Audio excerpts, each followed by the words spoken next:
Folks, it's Tuesday and it's 3 o'clock. I'm a little late today. Sorry, we had some technical difficulties earlier in the day, so streaming wasn't an option. Anyhow, um, I know that for the most part, these streams I've been trying to do a combination of both AI and cybersecurity information or tips or etc. And what's happened is, I kind of expected them to be separate topics of a bit, but they just keep going and going, right? So they keep blending. I'm not sure if you folks are aware, but this past weekend, Claude, Anthropic, an AI company, acknowledged that their systems have been used to start doing major cyber attacks with very little human intervention. Estimates are going to be 80 to 90% of it was done hands off, right? The AIs were given the prompts and they went to work to try to hack into systems. Now, the good news is they didn't get very far. The bad news is that it's it's here. It's now. A lot of it is going to be aimed at there was a state actor who employed it. Best guess right now is that they had an offline copy version of Claude LLM that they were using to do this, just because normally the LLMs wouldn't. But again, it comes back to, I think I've mentioned in the past that you can use LLMs and get them to do things just by telling them lies, fabrications, right? You're telling them that you have authorization or that you're part of the Red Hat team, the hacker squad, whatever, for a company, and that you need assistance to do things. So that's basically what happened, right? So 30 plus organizations were targeted worldwide. The Chinese, basically, state-sponsored Chinese group, were responsible. The AI did the reconnaissance. It generated the phishing. It wrote malware, and it planned the attack. So, yeah, and AI gets better the more it does things, right? So it learns. It's a learning model. So it's here. It's now, and the big thing is, it was a state sponsored. They were going after large targets, of course, which they typically do. But as a small business owner, you might be thinking, why do I care about this? Well, it just means that, the bad guys who do phishing, the reason they do phishing is because it's a shotgun, right? You cast a wide net, and eventually you'll catch some fish, right? So same thing with AI and AI attacks. They'll be able to implement new attacks quicker. AI will help them conceive of new attacks that haven't been seen before, where we might know. Most people, I think, know that the Nigerian prince is not going to send them $1.2 million to just help them facilitate the transfer of funds of their massive wealth. But these things evolve quickly, and it's a race.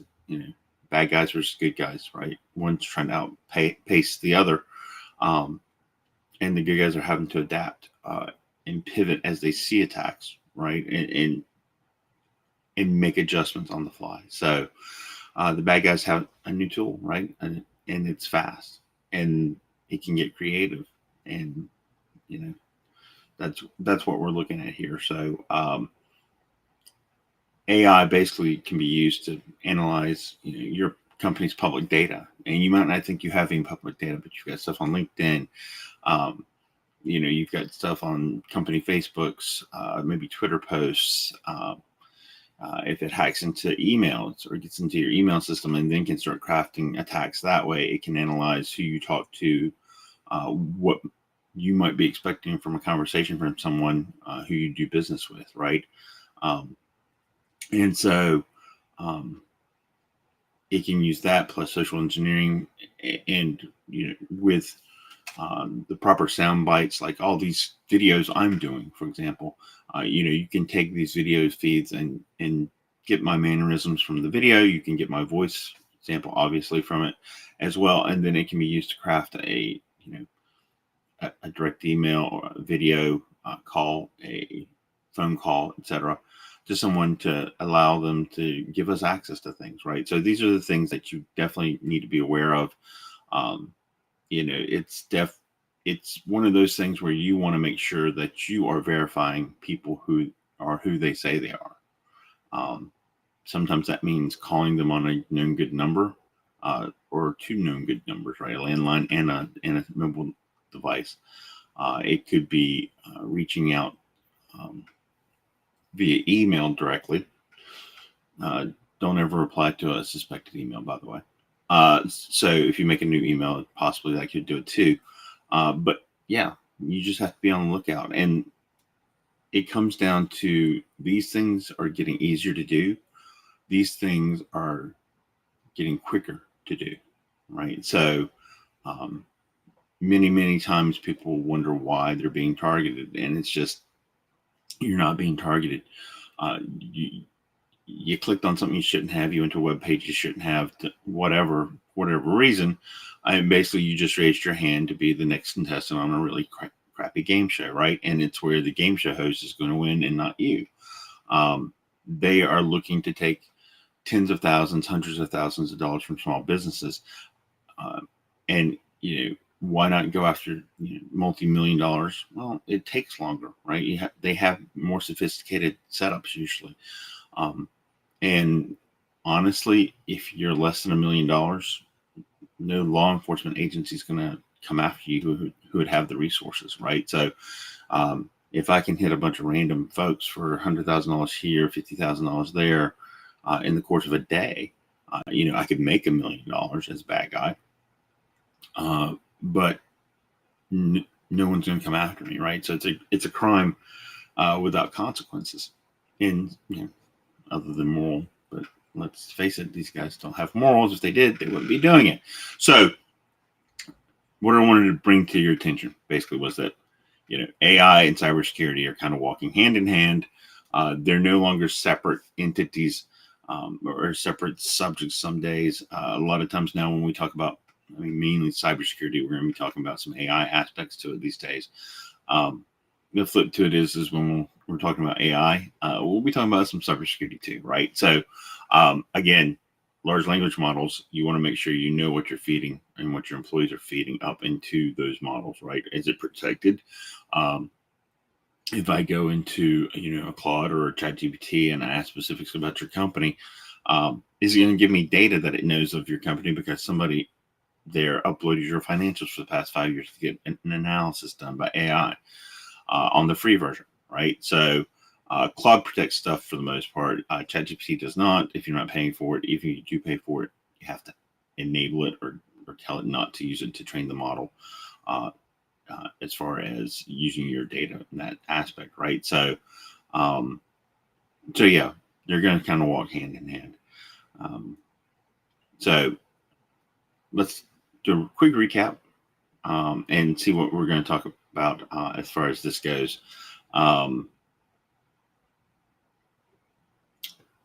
What does this mean, right?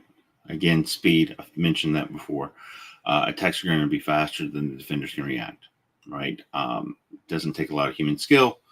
Humans are the bottleneck usually when these things happen, and now you can get AI to do it and think for you, or be quote unquote creative for you. It's not creative, but it will come up with different ideas you might not have thought of, right? So because it's got such a large framework to pull from. So again, now that these tools are here and getting here, AI will facilitate multiple attacks to hundreds of targets instead of a handful of targets, right? Again, back to my analogy of casting a fishing net. Well, now the fishing net just got much larger, right? So they can catch even more fish. And then the other thing is now, and it's been moving this way for a while, even with machine learning. Amateurs can now become dangerous, right? Before, you could Google some stuff. If you're really creative and thought about it, you could go on the dark web and get some information and do some searches there.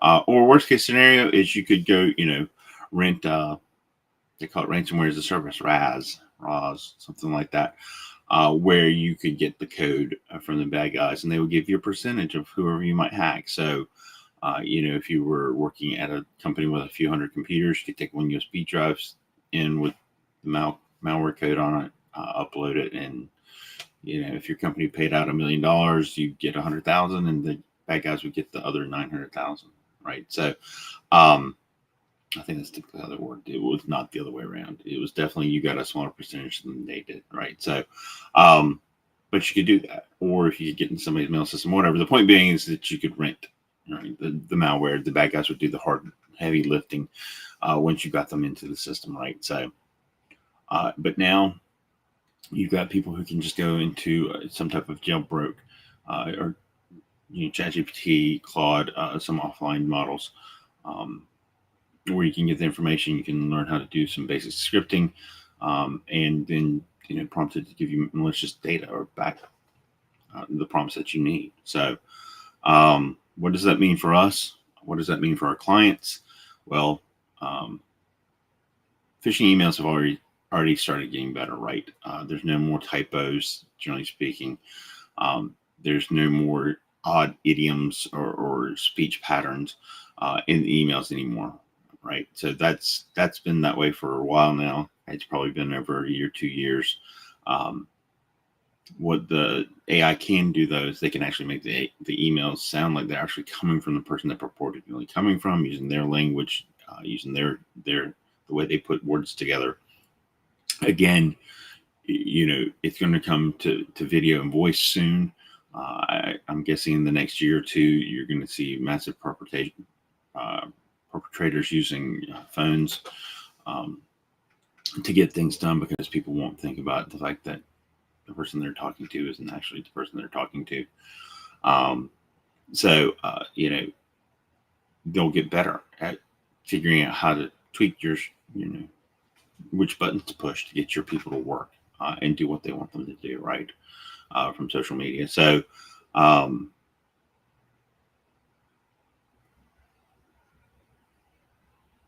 part of what you need to do, besides be on the lookout for phishing attacks, is increase your cyber stack. And I'm not saying that because I want to sell you more, but I will. But again, there's an old stream of thought is bad guys don't have to be right once. The good guys have to be right every time, right? We can't miss, we can't mess up. And so what you're looking to do with cybersecurity specifically is, you're trying to make yourself a really bad target, not desirable, hard to get into. You put in multiple layers, and if one misses, then hopefully the others will catch it, right?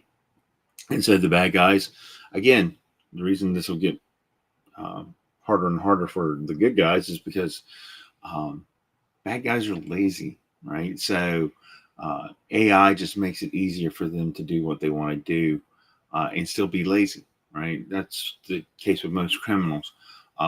They're in it because it's quick and easy. I guess, I don't know. I've never really thought that having to do jail time would be easy, but I guess if you don't get caught, there you go.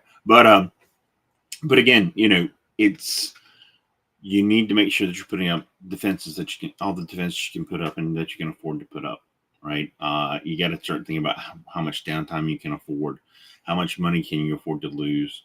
Do you have processes and procedures in place? I mean, that's something that technically doesn't cost money, it costs time to set those up.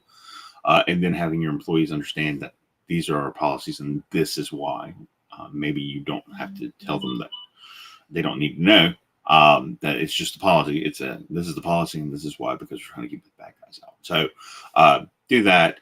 Many things will let you add MFA or 2FA, multi-factor or two-factor authentication. Doesn't cost you anything. You can get free authenticators out there. Of course, we always recommend getting something like Duo or some other authentication Okta out there, or even YubiKeys are great too. They're actually physical keys that you have to have, and not just a set of numbers that you need to know. And get those deployed. MFA, 2FA usually doesn't cost you anything. YubiKeys, they're anywhere from 20 to 50 bucks a pop. Always recommend getting back. Make sure you have backups if that's the case. If you lose one, you're locked out. But you want to make sure that you're making it difficult for you to be a target, that you're an undesirable target. That's your ultimate goal. Start with complex passwords. Don't use the same password. Use a password manager. There are paid options. There are free options. Pick one and run with it and implement it and get your staff to run with it and implement it. And I know, it's one of those things you don't want to do. It's annoying. It's inconvenient. It's time consuming. But in this case, there are several things that, you get to the point where you are at an ounce of prevention is worth a pound of cure, or a stitch in time saves nine. Pick an old saying, whatever you want. But the warnings are there. They're true. Make a little effort now to realize maximum gains later. That's basically what you're looking to do. So, if you need higher end stuff, and of course, that's kind of what we do when we talk about cybersecurity. We help push the MFA out and get it enforced and get people signed up and get them working right. Other things you can do is make sure that you are geofencing or geo-blocking anything and everything you use. Geo-blocking just means that, if they're outside the country, they can't use it. You can actually isolate it even further if you want to. Of course, VPNs allow the bad guys to come in and look like they're in the country. So geo-blocking doesn't always work. Higher end for security, one of the things that we offer is an always on VPN. So everybody in your company looks like they're coming from the same office, regardless of where they're at in the world. Whether they're using their tablet, their iPhone, their laptop, desktop back in the office, everybody looks like they're coming out from the office. And so you can actually block sign-ins from anything but the office address for the internet. And that's great. It's awesome. But again, it's not a free thing that you can do, and it's not easy to do. Some of the things you can do that are less expensive, less seamless, right? So something we offer through one of our partners, we build it into our stack. It's not something we normally just sell outright type of thing, right? We're not looking to, as a company, just so you know, we're not looking to sell a la carte stuff and just bits and pieces. That's not our market. That's not our job. That's not the way we do things. We've curated stacks depending on your cyber need, right? How undelicious do you want to be, right? Do you want to just like celery and cilantro to people, certain people, or do you just want to be like, I'll probably name something and somebody will think they actually enjoy eating it. By the way, I like celery and cilantro. I just know people who don't. And so, are you comfortable being slightly unpleasant, or do you just want to go full Monty and just be completely repulsive to the cyber attackers? So, if this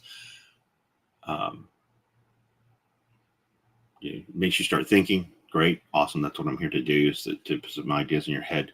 If you need a partner to help you out with these things, that's what our company does. My company does cybersecurity and IT support. And so, we can help. We can have a quick conversation. One of these days, I'll figure out how to put that data there. But if you go to managedits.com, there's a contact that you can get in contact with us there. And book a 15-minute appointment, see if it makes sense for us to have a conversation about this stuff going forward. There's just a lot, that's changing.